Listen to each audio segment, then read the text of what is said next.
వైశ్య కులమున పుట్టిన వాసవి కన్యకమ్మ, నీ ఘనత పొగిడేందుకు చాలదే ఒక్క జన్మ.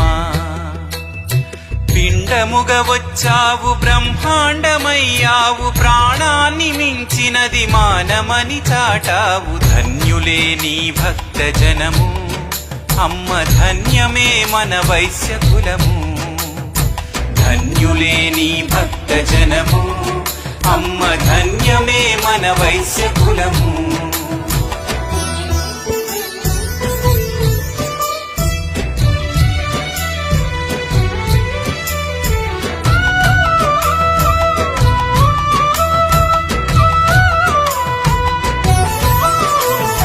సహనాన్ని మించిన శక్తి లేదన్నావు, శాంతి